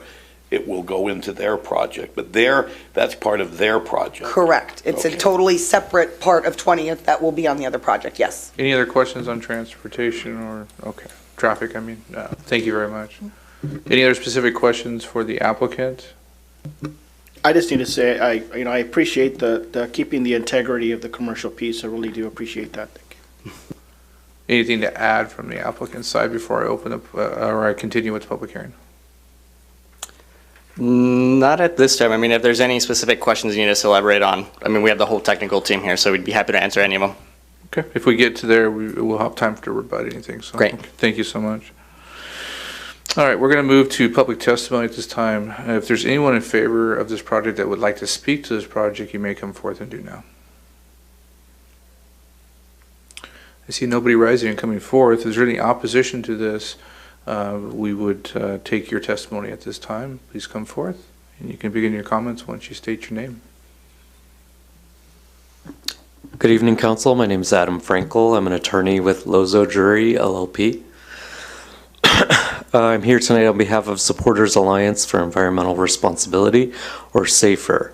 SAFER respectfully requests that you deny the addendum and instead return the project to planning staff for preparation of either a mitigated negative declaration or an environmental impact report. Pursuant to the CEQA guidelines, an addendum is not proper where a proposed project involves either new significant environmental effects or a substantial increase in the severity of previously identified environmental effects. The Desert Gateway Specific Plan Addendum involves a significant increase in the severity of the project's previously identified environmental effects and fails to adequately disclose or mitigate numerous new environmental impacts. The revised project proposal is a major departure from what was considered and approved by the 2017 Specific Plan MND. What was previously approved as a cannabis cultivation campus is now being proposed for use as an industrial warehouse building totaling over 1 million square feet. These changes cannot plausibly be described as minor technical revisions, but will instead, in fact, have major environmental impacts that must be evaluated through an appropriate CEQA review process. Last year, the city approved a 3.4 million square foot Amazon warehouse, the Viento project, immediately adjacent to the Desert Gateway project site. Given that that project was found to involve significant and unavoidable air quality impacts, any additional industrial projects within its vicinity must be evaluated for their cumulative contributions to local and regional air quality. The Viento project did not exist when the 2017 MND was approved. Even so, the addendum fails to account at all to provide any quantified analysis of the Desert Gateway project's cumulative contribution to the Amazon facility's significant and unavoidable air quality impacts. The addendum's assessment of biological, greenhouse gas, and energy impacts is similarly conclusory and fails to provide legally sufficient environmental review by lacking supporting data and information. For instance, the addendum fails to assess the revised project's greenhouse gas impacts, which are determined to be 2.5 times greater than the previous project, in relation to the same significance threshold that was used to evaluate the previous project in 2017.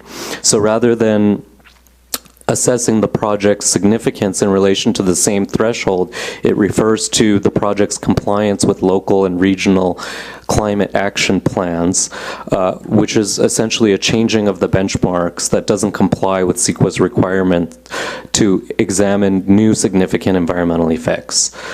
The addendum also fails to adopt feasible and widely adopted mitigation measures to reduce the project's energy impacts, including as part of its greenhouse gas impacts, such as the installation of rooftop solar panels, which would generate ample renewable energy supply for any future warehouse operations.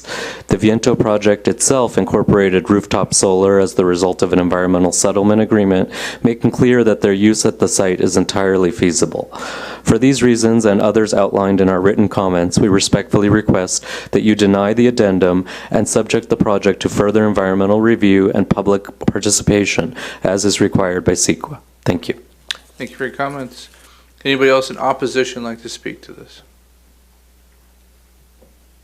I see nobody coming forth. We'll take any testimony if anyone's in neutral position. I see no one stepping forward. Is there anything that the applicant would like to rebut in the comments that were made tonight?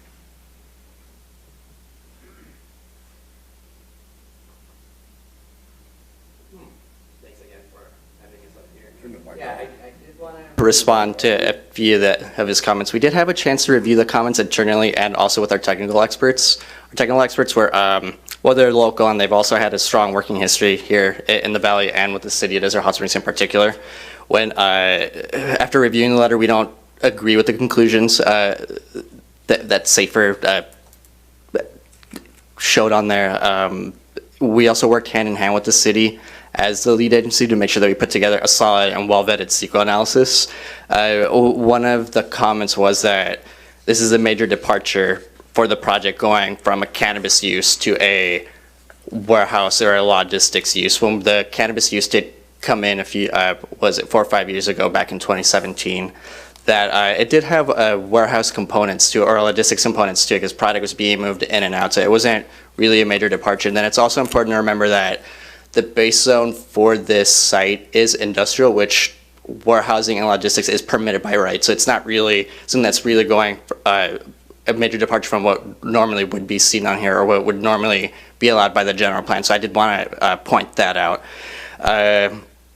We do have Michelle Witherspoon here, who's our Director of Environmental Services at MSA Consulting, who could go into more detail on the on particular questions in SAFER's letter. So we can go through those two if the council had any particular ones that we wanted to touch on. Why don't we wait to see if council has comments or questions for you on that before we get into that? Sure. And is that all? Yep. Okay. Okay. I'm going to leave the, is there anybody else from the applicant that would like to speak? Thank you. Good evening. My name is Bob Emery. I'm the president of Emery Group. I'm here representing the ownership and the applicant tonight. And I just want to thank you for considering our project. Thank you for the staff for their work over the last 9 months to get us here tonight. You know, we've got a great team of experts here. So we have MSA Consulting, who's our engineer and really the lead on this project. We have the HBA and the architects, and we have Urban Crossroads, the traffic engineers. Any technical questions, we've sort of been jumping around, but hopefully we can answer any of your concerns here. But as representing the ownership, I wanted to be here if you have any questions for us, for the project, for the development, for the future, that I could address right now. This is the opportunity for anyone to address the applicant at this time before I close the public hearing. Anyone have specific questions? I wasn't going to ask, but if you'd like to, you may. One of the, excuse me, one of the points raised by SAFER that it does have some validity in it. Same thing that happened with the project immediately to the east regarding rooftop solar. Do you have any comments on that? Yeah, the requirements for solar in the state are quite specific, and obviously will meet all the code requirements at the on the project. I mean, that's absolutely, I mean, solar is viable. It's a big rooftop. Yeah. And it's a sunny place, so the combination works well. And it would be a shame to waste that without that's solar on top of absolutely it. So I appreciate that, thank you. Also, charging stations for the commercial piece, would you be incorporating that? You know, I don't actually know whether that's a code requirement. I'll need, it looks like I got a bunch of nodding over there. So I do not know what the code requirement is. Can you have them I come think- up and answer the I think question? there That'd be is, so we great. can answer that question. And just to chime in, so you guys know, it is a requirement. Most commercial spaces are required when they come forward to include charging stations. And how many charging stations are we looking at? Hi, my name is Ruben Choi from HPA. I'm the architect on the project. As of this year, at the end of this year, the code for solar is significantly lower. You're now required by CBC to install solar.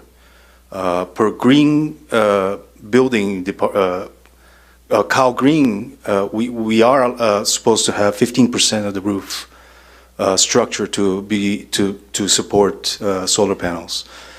However, starting next year, the new CBC comes out.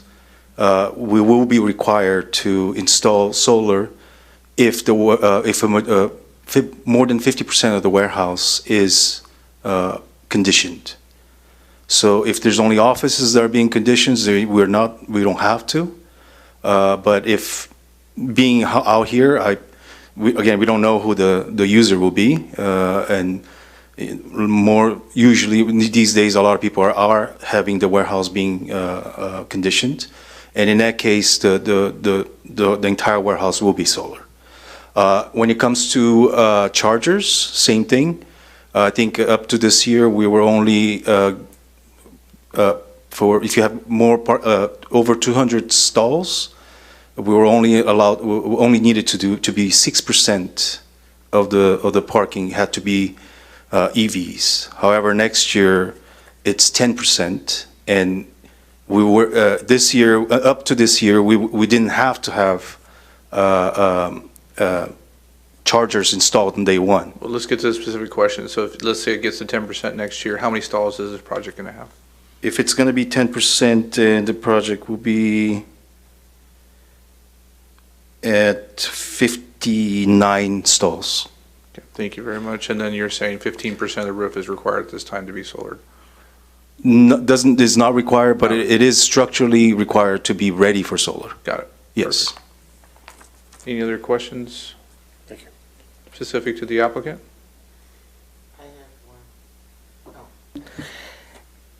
The page number is going to be a problem. It's page 4 on here, but it's SR 22-259. And its maximum height is 5 stories, 100 feet. Pardon me? Well, that's where I'm going. And then under design review, and that's the next page, it says 50. The last line on design review. So Patricia, I would like you to clarify this. So it's my understanding that the previous specific plan was done at a time where our height was 50 feet, and we have since changed our local codes and ordinances to allow for up to 5 stories or 100 feet, which is what you're seeing referenced there. So Patricia, would you verify that? Yes, so our code, excuse me, our code allows up to 120 feet, but the specific plan only allows for 100 feet max height. Thank you. You're welcome. Bob, anything else you'd like to add before I close the public hearing?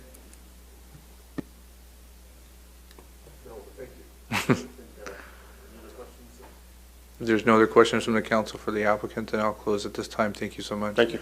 Thank you to all your team for coming out today. We're going to go into council discussion. I want to open it up with a couple of comments, and then I'll move to city council members. This project made it through the planning commission and was approved unanimously, and I don't usually condition or change decisions of the planning commission unless I see it necessary.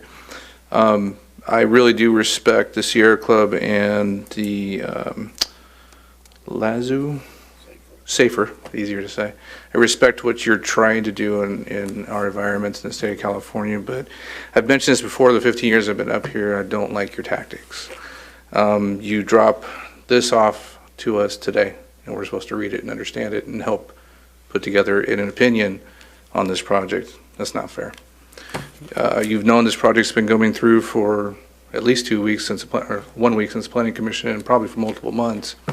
Would benefit you in the future for a small city like us, because we work, most of us. Well, you're retired. I've got you working. For us to be able to understand this and absorb this and maybe help work with the developer to put together some of the issues that you have here, as we've done with other projects. I have all the confidence in the world that this developer will work with you to get to a happy medium. I hope that you don't hold up this project if it goes through without any conditions today. The City of Desert Hot Springs worked really hard on its general plan a couple years ago to make sure that we had all the environmental needs for that area completed. To come into a small city like ours and continue to try to hold up projects when not even 5 miles down the road they're building an arena that didn't have any problems. Cities of Palm Springs don't seem to be sued, but the City of Desert Hot Springs continues to be. Maybe you might see it as a challenge to continue to do that.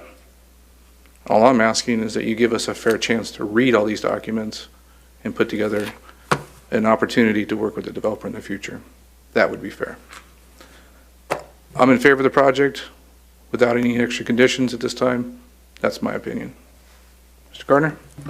Thank you, Mr. Mayor. I would second what you were saying. And as somebody who has worked closely with Sierra Club and other environmental organizations, these last-minute things are really, really aggravating. And these projects have been in the pipeline and been worked on for months, and you have an opportunity to work with the developer long before it even gets to the Planning Commission to have a lot of your concerns addressed. And I wish you would use that avenue. This is a very needed project for our city for a couple of reasons. One, I have said many times, and most of my colleagues up here agree, we have a preponderance of reliance on cannabis taxes. We need to expand our tax base. So we're going into warehousing and other uses where we can have a more balanced revenue stream for the future is something that is very critical for this city. And these are needed additions, including the hotel aspect of this. We don't have any freeway frontage transit hotels here. We have our wonderful boutique spas. That's different. We could use some transient hotel taxes from people going down the freeway, and that's something that would come with this project as well. So we need those things. To request a entirely new environmental impact statement, I think, is far, far beyond what needs to be done here. It's clear that we're going from a much smaller footprint. We're going from 1.6 to a little over 1 million square feet. That's not a major change. And the California building codes already require the solar components of that. So I don't understand the hesitancy and the request for us to send this all back. I'm not inclined to do that. I think this is a fantastic project. It's something that's much needed down in that area of our city, has very little impact on our residents because it is so far away from the residential components of the city, and will bring enough benefits in the city to outweigh all of that. So I am also in favor of this. Mr. Nunez? Thank you, Mr. Mayor. I would want to echo my colleague's sentiments. I totally agree. I think this should have been, you had plenty of time to come and voice your opinion. I think you'll see in the city of Desert Hot Springs, we're willing to work with developers and the environment to make sure projects go as safely to the community as possible. So I want to just say it. I only have one stipulation. Can we change the name from Calle Los Ramos to Coachella Valley Logistic Parkway, just to make sure, we're putting on the map there. So that's all I have to say, Mr. Mayor. Ms. Pye. I could repeat what everyone else has said, but I'm not. I agree with them, and that's it. And then I'll make a motion that we adopt a resolution, City Council, to adopt the addendum to the mitigated negative deck approve Desert Gateway Specific Plan Amendment SP 22-3, amending the Desert Harvest Specific Plan in the city, approve the design review number 22-14, and approve track map number 20. And thank you for covering it up there, guys, so I can't continue reading the motion, but whatever else is left. Okay, thank you. And amending the Desert Harvest Specific Plan of the city and approve the design review number 22-1 and 4, approve track map 22-3, and introduce for first reading and read by title only an ordinance amending chapter 17-190, Desert Harvest Specific Plan. Move it on the screen. Is there a second? Before I second, I just wanted to make a comment that I think council and staff have to take in consideration what this is going to look like in the future with employees, trucks. So maybe Little Morongo is going to be looking to need improvements rapidly before we move forward into the future. With that, I would say that I'm hoping that we can change that name. So that's it. I second. Thank you. Mr. Mayor, members of council, if I may interrupt real quick. There would be two separate motions. One would be for the resolution. We could go ahead and take the vote on that, and then the other is the ordinance that goes along with it. Okay. And then the city clerk could read that by title only. So up to the introduction of the first reading, we'll take that first. That's your motion. You're good with that? I'll amend the motion Second. to comply with our city. So there is a motion, a second, and to make comments on the comments that were made. I've already started conversations for the Transportation Committee at CVAG on truck traffic in this area for the future on how that will look. We will probably commission a study next year at CVAG level, supported by Riverside County Transportation. So we're going to be ahead of the curve on this for the future of that development, that area being developed. Please vote. Motion passes unanimously. Okay, and then I will move to introduce for first reading and read by title only an ordinance amending chapter 17.190, Desert Harvest Specific Plan to Title 17 Zoning of the Desert Hot Springs Municipal Code and establish zoning standards for the Desert Harvest Specific Plan area, and my voice just gave out, so we'll just go Close enough. There is a motion. Is there a second to that one? Second. Want to push on the screen? There's a motion, second. Any more comments? I see none. Please vote. Motion passes unanimously. This is the first reading of an ordinance of the City Council amending Chapter 17.190 Desert Harvest Specific Plan to Title 17 Zoning of the Desert Hot Springs Municipal Code to establish zoning standards of the Desert Harvest Specific Plan area and renaming the specific plan as Desert Gateway Specific Plan. The ordinance will return on January 17th for second reading and adoption. Thank you very much. We're going to thank you, everyone. You don't have to stick around unless you're really bored tonight and want to hang out in our council meeting.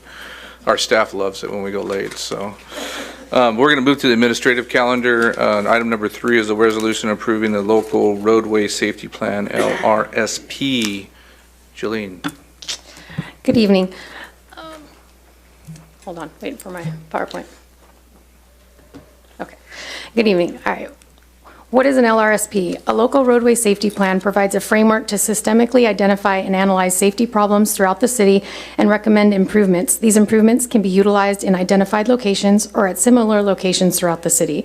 An LRSP is now required by Caltrans to receive highway safety improvement funding. The city submitted an application to Caltrans for LSRP funds in December of 2021. The city received approval for funding in March of 2022. A request for proposal for professional consulting services was released in April of 2022, and the city then entered into a professional services agreement with Kimley Horn in July 2022. The intent of the LRSP is to create a greater awareness of the safety risks and identify measures to reduce the number of fatal and severe injury crashes. Additionally, the LRSP provides support for grant funding applications. The LRSP analyzes the most recent range of crash data and roadway improvements to assess historic trends, patterns, and areas of increasing concern. Oops, not done yet. Case studies of several intersections were developed to represent the city, and using this data, deficiencies and safety concerns were determined.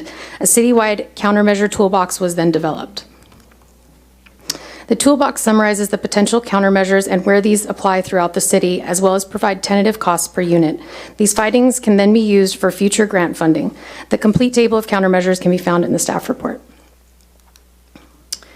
A total of 10 case study locations were selected for countermeasure development. These locations were identified through the analysis process, and safety countermeasures were determined that the city can implement.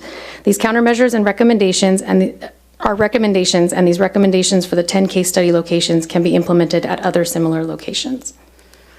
So case study location number 1 is located at the Palm Drive and Pearson Boulevard intersection, and countermeasures for this location include installing retroflective backplates and emergency vehicle preemption systems, as well as the rest listed there. So case study location number 2 is located at the Palm Drive and Buena Vista Avenue intersection, as shown here. And countermeasures for this location include installing flashing beacons at stop-controlled intersections and upgrading signage. So case study location number 3 is located at Palm Drive and Hacienda Avenue. And countermeasures for this location include installing pedestrian countdown signal heads and implementing a lead pedestrian interval. Case study location number 4 is located at the Mountain View Road and Hacienda Avenue. And countermeasures for this location include installing flashing beacons as advance warning and modifying signal phasing to implement a leading pedestrian interval with new controller. Case study location number 5 is located at the Palm Drive and Ironwood Drive intersection, and countermeasures for this location include installing retro-reflective backplates and installing pedestrian countdown signal heads. Case study location number 6 is located at the Palm Drive and Two Bunch Palms Trail intersection, and countermeasures for this location include installing pedestrian countdown signal heads and upgrading pedestrian crossing to be ADA compliant. Case study location number 7 is located on Palm Drive between Park Lane and Two Bunch Palms Trail, and countermeasures for this location include adding segment lighting and providing advanced dilemma zone detection for high-speed approaches. Case study location number 8 is located on 5th Street between Palm Drive and Cactus Drive, and countermeasures for this location include installing upgrading pedestrian crossing with enhanced safety features and installing a sidewalk or pathway to avoid walking along the roadway. Case study location number 9 is located at the intersection of Cactus Drive and Pearson Boulevard, and countermeasures for this location include adding intersections lighting and installing high visibility crosswalks. The last one, case study location number 10 is located at the State Highway 62 and Pearson Boulevard intersection. Although this intersection is a Caltrans intersection, countermeasures were still developed that would need to be coordinated with Caltrans prior to implementation. Some of the countermeasures for this location include converting intersections to roundabouts and installing signals. By adopting this resolution, this now makes the City of Desert Hot Springs eligible to apply for Highway Safety Improvement Program funding. This concludes my report, and I'm here to answer any questions you may have. Appreciate that. Really well done. With that said, I'm going to take public comments first. Is there anybody that'd like to make any public comments to this report? Please come forth, Tom. You will have 3 minutes when you start.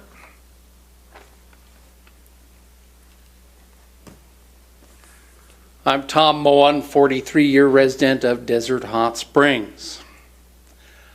I loved seeing that proposal for Pearson Boulevard and Highway 62. I think it is a good thing that we are addressing that. Thank you, city staff.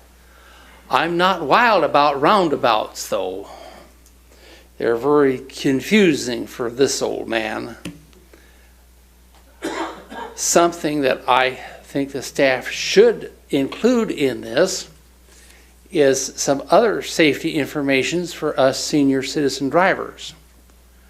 I'm 63 years old, and it's hard to drive around Desert Hot Springs at night because the reflective double yellow line down the road and the reflective stripes are no longer glow in the dark. And I have a hard time driving at night because we're not maintaining our roads the way we should. I appreciate Air Council and I appreciate the hard work of our staff, but while we're working on these good projects, we should not overlook maintenance of our current roads. Thank you. Thank you, Tom. Is there any other public comments to this item? I see nobody coming forth. We'll close public comments this time, and I'll entertain questions from the council or a motion on the adoption of the resolution. I just wanted to say thank you to staff for for each one of the cases. One of the things, Mr. Moen, and I recognize Mrs. Moen is here, was for the constituents to see where we were doing the streets. And so we did pay attention to you, maybe not like you wanted to, but we did. That's all. On the case studies, can we move them around, or they're pretty much set for that? No, you can, for similar locations, and they give examples of like similar locations where you can use those at, you can move them around. Yeah. Okay. As far as timeline-wise? Oh, there's no timeline. Okay, perfect. That's all I need. Thank you. I get a couple of quick questions there. I noticed on the case study for the area between Palm and Park, I know we have money set aside in the development impact fees for a light at Park. Did that come up in all of this at all? No, these are just, what could be implemented there. They're not factoring in what we have in the works or anything that's planned. Okay. And then the second one is, did we do any case studies of some of more secondary roads in residential areas where we do have a significant speeding problem? Things like Cachoya or some of the ones up in Hacienda Heights, where we've had a lot of residents bring forth issues of people speeding, things that we can do to reduce the speeding on those roads.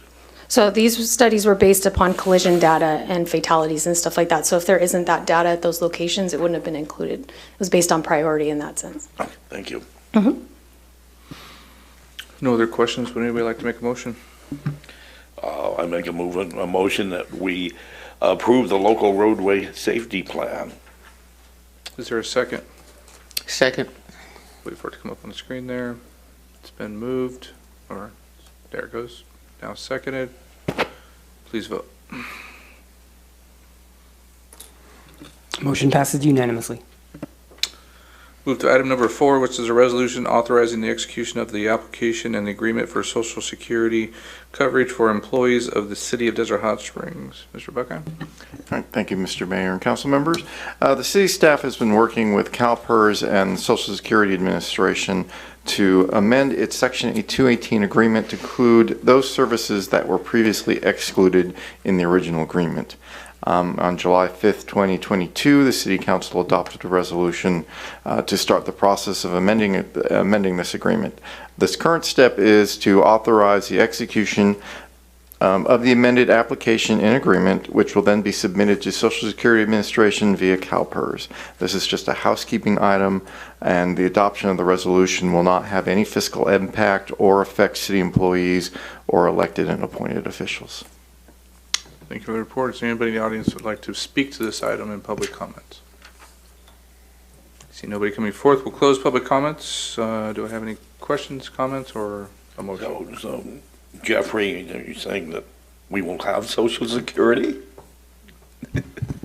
Yes, we will have. But the city originally adopted the in 1967 the Social Security agreement, where they had excluded certain services such as elected and appointed officials. Not collecting Social Security from them. Unfortunately, for many years, the city actually had been deducting Social Security from elected officials. So we're going to amend our agreement to include that service instead of having to go back and try and clean all that up.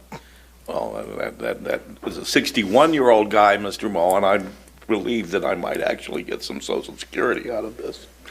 Good luck. I know, sorry. right? Isn't that funny? That out loud. I'll make a motion that we adopt the resolution authorizing execution of the application and agreement for Social Security coverage for employees of the City of DHS. I will second. Time I collect Social Security, I'm going to be 80 years old probably.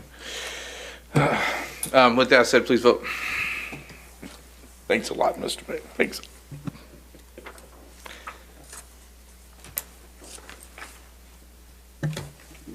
Councilmember Nunez. See who's up on the screen. What do you just give a verbal vote? My second, and Aye. So. Motion passes unanimously. All right, move to item number 4, Community Development Block Grant Resolution Fiscal Year 23-24. Mr. Haker. Thank you. Good evening, Mayor and City Council. Each year, the city receives an entitlement allocation of the Community Development Block Grant funding from the U.S. Department of Housing and Urban Development, HUD. The city's 2023-2024 estimated allocation is $296,000. These funds must be spent on capital projects such as housing, public facility improvements, or eligible public work projects. On December 3rd, 2019, City Council approved the rehabilitation of Hot Springs Park into Reflection Park and authorized the city staff to submit a grant application to CDBG fiscal year 2019-2020 Reflection Park project. On November 11th, 2021, the landscape architect contractor submitted the final design and rendering to city staff for Reflection Park and phase 1 and future project phase 2. On August 16th, 2022, city staff received the notice of funding availability for the County of Riverside's 2023-2024 Urban County Community Development Block Grant Program. To apply for this allocated funding, the city must submit a resolution. Tonight, the city staff is recommending adopting a resolution to use the allocated funding on Reflection Park Phase 2 project. Reflection Park Phase 1 is located on the northwest corner of Palm Drive and 8th Street. The project includes removal of the water fountain monument of Hot Springs Park and the surrounding landscaping. It also includes the construction and installation of new elements that include a new monument of Reflection Park, date palm trees, walking path, new landscaping, and state-of-the-art lighting. Reflection Park 2 would be connected to Phase 1. The project site for Reflection Park Phase 2 is north of Phase 1. Phase 2 includes the removal of the water features, decorative rock wall, benches, and other vertical elements. It also includes construction and installation of new elements that include date palm trees, a walking path, benches, and shaded areas, new landscaping, and state-of-the-art lighting. The design for Reflection Park Phase 1 and Phase 2 has been completed and is ready for construction. This is a rendering of Phase 1, and this would be the rendering of Phase 2 connecting to Phase 1. Staff is recommending adopting a resolution of the City Council authorizing participation in and authorizing the city manager to approve all agreements and necessary documents associated with the Community Development Block Grant for fiscal year 2023-2024. Thank you. This concludes my report. Thank you very much. We'll open it up to public comments. Would anybody like to speak on this item? I see nobody coming forth. We'll close public comments at this time, and I'll entertain a motion or comments. I move staff's recommendation. There is a motion. Is there a second?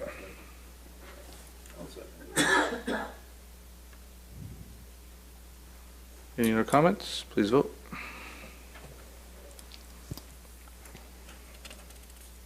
Motion passes unanimously.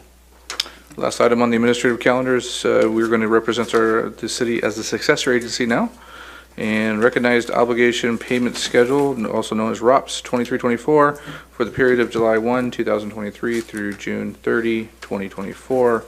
Mr. Buckeye. All right, thank you. Before you is the recognized obligation schedule, payment schedule for the successor agency for the redevelopment agency of the City of Desert Hot Springs for fiscal year 23-24. The successor agency is requesting $4,450,414 from the Property Tax Trust Fund, and these funds will be used to pay debt service payments for the 2008 and 2017 tax allocation bonds, administration payments, and repayment of the CRAF loan. Once approved, the ROPS 2324 will go before the County Oversight Board at its meeting on January 19th, 2023. And once approved by the Oversight Board, the ROPS 2324 must be submitted to the State Department of Finance by February 1st, 2023. The successor agency will receive the first payment of the ROPS in June 2023, and staff recommends the adoption of the resolution approving the ROPS 2324. Very much. Anybody in the audience would like to speak to this item, please come forth. I see nobody coming forth. We'll close public comments, and I'll entertain a motion or comments. I move staff's recommendation. You can do that on the screen.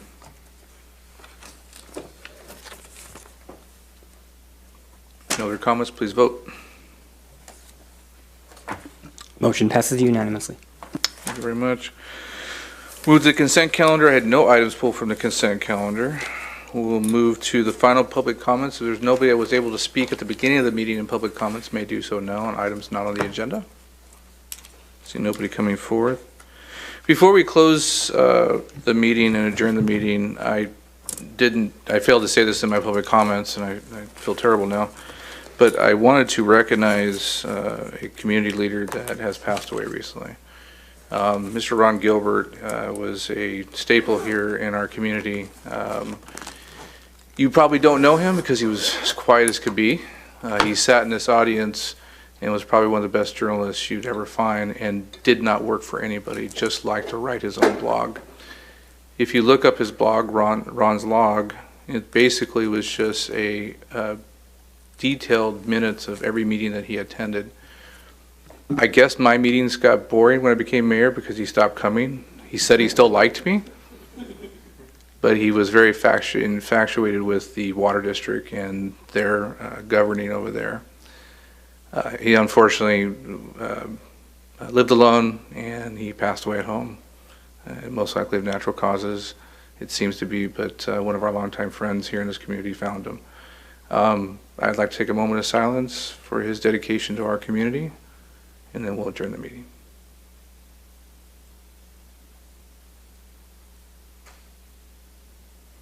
Thank you very much, and we are adjourned. Please be safe.